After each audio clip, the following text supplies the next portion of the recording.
সন্দেশখালির ঘটনাকে কেন্দ্র করে বাংলায় সরকারের বিরুদ্ধে তীব্র আক্রমণ চালাচ্ছে বিরোধী দলগুলি। রাজনৈতিক মহলের একাংশে ধারণা এই ঘটনা লোকসভা ভোটে শাসক দলকে চাপে ফেলবে।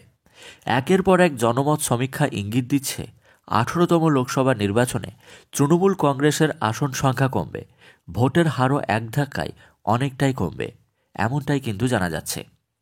সংস্থার সমীক্ষা অনুযায়ী তৃণমূল, বিজেপি, কংগ্রেস, সিপিআইএম অন্যান্য দলগুলি কতকগুলি আসন পাবে, কে কত ভোটে এগিয়ে থাকবে, কত শতাংশ ভোট কার ঝুলিতে যাবে, বিস্তারিত আলোচনা করব আমরা এই ভিডিওর মাধ্যমে। তো ভিডিও শুরু করার আগে আপনাদের কাছে একটি ছোট্ট অনুরোধ, ভিডিওটি ভালো লাগলে একটি লাইক করবেন এবং ভিডিওটিকে শেয়ার করবেন, এবং এই ধরনের লেটেস্ট ট্রেন্ডিং আপডেট সবার প্রথম পাওয়ার জন্য চ্যানেলটিকে সাবস্ক্রাইব করে পাশে বেল আইকনটি প্রেস করে অল নোটিফিকেশনটিকে ক্লিক করে আমাদের সঙ্গে থাকবেন। তো চলুন এক নজরে দেখে নেওয়া যাক। লক্ষ্য এখন একটাই, আসন্ন লোকসভা নির্বাচন। চারিদিকে ভোটের দামামা বেজে গেছে, তৎপরতা তুঙ্গে, চলছে জোর কদমে প্রস্তুতি।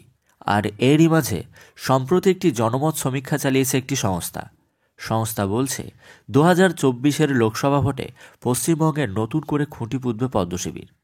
তৃণমূলের চেয়ে বিজেপির জয়ী আসনের সংখ্যা অনেক বেশি থাকবে। সমীক্ষা বলছে বিগত এক দশকে এই প্রথমবার এতটা শোচনীয় অবস্থা হবে তৃণমূলের। আসন্ন নির্বাচনে দ্বিতীয় স্থানে জায়গা করবে মমতা বন্দ্যোপাধ্যায়। তৃণমূলের দখলে থাকবে মোট 13টি আসন, প্রায় 11% ভোট কমবে তৃণমূলের, ভোট পাবে 31.86% ভোট। সেখানে বাংলার বিজেপি দখলে থাকবে 41.78% ভোট। গতবারের চেয়ে 11টি আসন পেয়ে 29টি আসনে জিততে পারে গেরুয়া শিবির।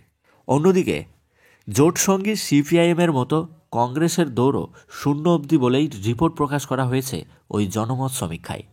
তো আগামী লোকসভা নির্বাচনে কোন দল কতকগুলি আসন পাবে, আপনার কি ব্যক্তিগত মতামত অবশ্যই কমেন্ট করবেন, ভিডিওটিকে শেয়ার করবেন। আর এই ধরনের লেটেস্ট ট্রেন্ডিং আপডেট সবার প্রথম দেখার জন্য চ্যানেলটিকে সাবস্ক্রাইব করে পাশে বেল আইকনটি প্রেস করে অল নোটিফিকেশনটিকে ক্লিক করে আমাদের সঙ্গে থাকবেন।